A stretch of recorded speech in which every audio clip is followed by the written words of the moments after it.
Ladies and gentlemen, can we please put our hands together to welcome none other than the exceptional talent, a source of youthful energy and creativity, Miss Ojasvi Acharya. We'd like to welcome her here for her keynote speech. Ladies and gentlemen, please put your hands together.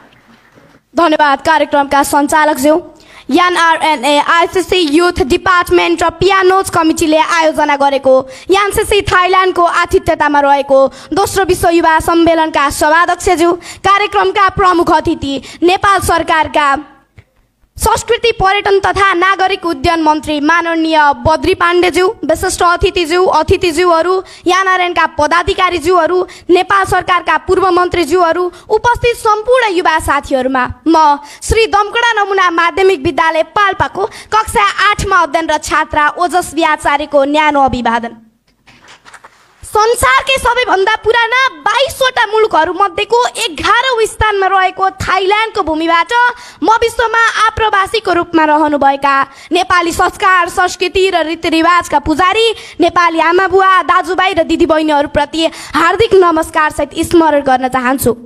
विश्वयुद्धका जापानी सेनाहरूसँग बहादुरीका साथ लड्न आइपुगेका गोर्खाली सेनाहरूको भूमिमा पिलोकको कथा पढेपछि कति बेला पुगु भन्ने उत्कट इच्छा पूरा गर्न सहयोग गर्नुहुने एनआरएनए आईसीसी उपाध्यक्ष आदरणीय रामशरण सिमखडा सर लगायत आयोजक टिमप्रति म हार्दिक आभार प्रकट गर्न चाहन्छु। समस्त गोर्खाली जसले आफ्नो भूमिको रीतिथिति, संस्कार र संस्कृति जोगाउन बिरानो मुलुकमा दशैंमा कोठा कोठामा टीका लगाए, तीज, तिहार, देउसी र भैरोलाई आजसम्म पनि आफ्नै विरासतपूर्ण संस्कृति ठाने, धोती, चोलो र गुन्यो त्याग्न चाहेनन्, बरु सुख, सुविधा, अवसर र अधिकार त्याग्न तयार भए तर आफ्नो भूमिलाई बिर्सेनन्। त्यस्ता अग्रजहरूप्रति पनि म हार्दिक आभार प्रकट गर्न चाहन्छु।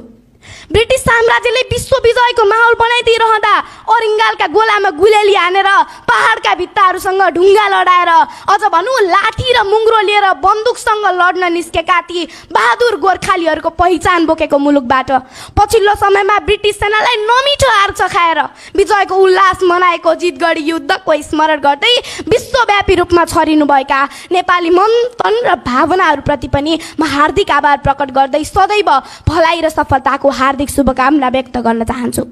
मैले नेपाल बाहिरको नेपाल भन्ने शब्द सुनेको छु जुन मलाई खुब मन पर्छ। आकाश खुल्ला छ, स्वतन्त्र पंक्षी बनेर आज मानिस दुनियाँको जुनसुकै कुनामा जान मिल्ने सामर्थ्य थपिँदैछ। नेपालबाट पनि बौद्धिक क्षेत्रमा जानुभएका थुप्रै अग्रजहरूले सेन्टर अफ एक्सिलेन्समा प्रतिनिधित्व र नेतृत्व गर्दै हुनुहुन्छ। विशिष्ट पहिचान कायम गर्न सफल हुनुभएको छ। त्यहाँबाट सिकेका ज्ञान, सिप, धारणा, योजना र प्रविधि नेपाली समाजको हितमा कसरी पुर्याउने भन्ने कोणबाट सोच्न जरुरी छ। आज विश्वकै सर्वोत्कृष्ट कलेज एआईटी को यस सभाहालबाट हामीले यसको निष्कर्ष निकाल्न सकौं भन्ने अपेक्षा समेत राखेकी छु। आधुनिक आप्रवासनको मुख्य मानकलाई हेर्नुपर्दा सन् 1816 तिरबाट नेपालीहरू विदेशिन थालेको पाइन्छ। तर अपुष्ट तथ्याङ्कलाई हेर्ने हो भने प्रथम विश्वयुद्ध ताका नै झन्डै 1 लाख नेपालीहरू ब्रिटिस सेनामा भर्ती भएर युद्धमा भाग लिएको पाइन्छ। यसपछि विदेशिने क्रम निरन्तर उकालो ग्राफमा अगाडि बढ्दैछ। पिडी कुर्दै गरेकी आमाको झरेको दाँत भित्रको खित्त आँसु खोज्नको लागि, बाको उद्रिएको कमेजमा नयाँ टालो फेर्नको लागि र भर्खर बिहे गरेर भित्राएकी जीवन सङ्गिनीको न्यानो स्पर्शलाई एक्लै छाडेर आफ्नै क्यानभासमा सिसा कलमको चित्र बनेर 7 समुद्र पारी पुगेका ती नौजवानहरू मात्र होइन, घरमा बाआमाले पालेको लैनो भैँसी बेचेर साउसँग ऋण गरेर उच्च शिक्षाको महत्त्वाकांक्षा बोकेर 7 समुद्र पारी पुगेका ती नौजवानहरूले बगाएको पसिना र रेमिट्यान्सका कारण आज मेरो मुलुकको अर्थतन्त्र चल्दैछ। सपनाको सुटकेस बोकेर रहरले, कहरले र बाध्यताले नेपालका 4 भन्ज्याङ छाड्दै गर्दा देश कस्तो थियो? देश प्रेम के हो? देशको माटोको सुगन्ध कस्तो हुन्छ? प्रदेशमा बस्दा देश कति दुख्छ भन्ने सोकोर कल्पना सायद मलाई भन्दा धेरै अनुभव यहाँहरूलाई छ होला। त्यसैले त आज आदरणीय डाक्टर उपेन्द्र महतो, जीवा लामिछाने, शेष घले, बद्री केसी, रामशरण सिमखडा लगायत तमाम तपाईँ दिन प्रदेशमा बिताउनुहुन्छ तर रात आफ्नो जन्मभूमि, कर्मभूमि भन्दा कसरी राम्रो बनाऊ भन्ने सञ्जाल निर्माण गर्नतर्फ बिताउनुहुन्छ। त्यसैले म मेरो मुलुकका नेतृत्वकर्ताहरूलाई हार्दिक आग्रह र अपिल गर्न चाहन्छु, नेपालमा हुने हरेक कार्यक्रम र योजनाहरूमा राज्यभित्र र बाहिर रहेका ती तमाम क्षमतावान व्यक्तिलाई क्रियाशील गराउन सके मात्र देशको लक्ष्य पूरा हुनेछ। त्यसैले गैर आवासीय नेपालीहरूलाई पनि आफ्नै प्रवासमा बसेर लगानी गर्ने वातावरण सिर्जना गर्न म हार्दिक आग्रह र अपिल गर्न चाहन्छु। भूकम्पले देश थिलो परेको बेलामा प्रदेशमा बगाएको पसिनाको छाक काटेर स्वदेश बनाउन लागि पर्नेहरू, कोभिडले आक्रान्त विश्वमा स्वदेशकै विकासका निम्ति पहल गर्नेहरू, बाढी पहिरो जस्ता विपदमा मात्र होइन हर रात सपनीमा स्वदेशकै कल्पना गर्नेहरू पराइ हुन सक्लान् र? कहिलेकाहीँ हाम्रा देशका नेतृत्वकर्ता, विद्वत वर्ग र सामाजिक व्यक्तित्वहरूबाट बहस भएको सुन्छु। नेपालमा बस्ने नेपाली ठुलो कि विदेशमा बस्ने नेपाली ठुलो? म आग्रह गर्न चाहन्छु, कुतीको बाटो हिँडेर काशी पुगिँदैन, त्यसैले यो बहस गर्ने पाटो नै होइन। एकअर्कामा निषेधको कुरा होइन, परिपूरकको कुरा गरौँ, हाम्रो भविष्य समृद्ध हुनेछ।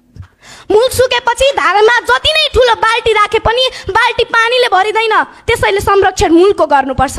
सुनफल्ने देशको कथा सुनेर आसाम छिरेका ती पूर्वजका सन्ततिहरू आज पनि नेपाली भाषा नै बोल्छन्, नेपाली संस्कृति नै अपनाउँछन्, नेपाली परम्परामै रमाउँछन्। उनीहरूको देशसँग कुनै गुनासो छैन। केही लिउला र पाउला भन्दा पनि आफ्नो पुर्खा जन्मेको जन्मथलो र कर्मथलो मेरो पनि पहिचान हो भनी विश्व सामु चिनाउन चाहन्छन्। के यति गर्न सक्दैन राज्यले? मेरो बालसुलभ मनस्थितिले मथिङ्गलमा घोचिरहेको छ।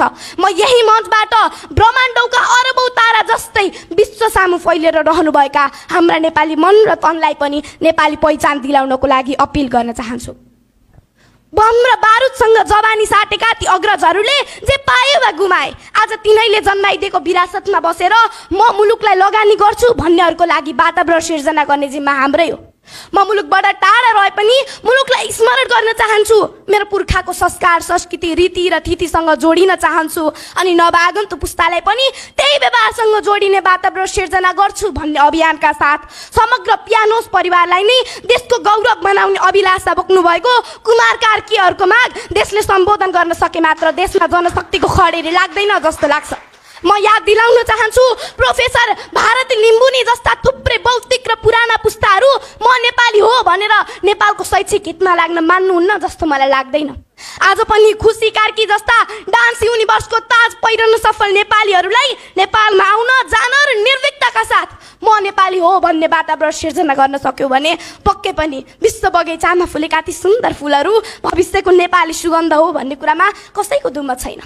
भन्नुपर्ने कुरा धेरै छ तर समय अलि छोटो छ, त्यसैले अन्त्यमा ब्रिटिस गोर्खा सैनिक बनेर जोगाएको हाम्रो नेपाली साख अब फेरि विश्वमा प्रभावकारी नेपाली नामहरूले जोगाउने दिन आओस्। विश्वमा प्रगतिको बाटोको खोजीमा निस्केका ती बौद्धिक जमातहरूले आफ्नै धरती सिँगार्ने अवसर पाओस्। म भन्दिनँ पुँजी पैसा मात्र हो भनेर, मेसोपोटामिया र सिन्धु घाटीको सभ्यताले सिकाएको विकास र 18औं शताब्दीको औद्योगिक क्रान्ति पैसामा मात्र आश्रित थिएन। त्यसैले हजारौं माइलको यात्रा र अनुभवहरूले बटुलेको चेतना र विकासले नेपाली भूमि सिंचित भएको देख्न पाऊँ। म जस्तै हुर्कदै गरेका युवाहरू नेपालमै बस्न र म भन्दा अगाडि नै अवसरको खोजीमा निस्कनु भएका अग्रजहरूको प्रेरणात्मक साथ नेपाली भूमिले पाओस्। हार्दिक शुभकामना सहित बिदा हुन्छु। धन्यवाद, नमस्कार, जय आनारण्य, जय देश, जय पियानोज।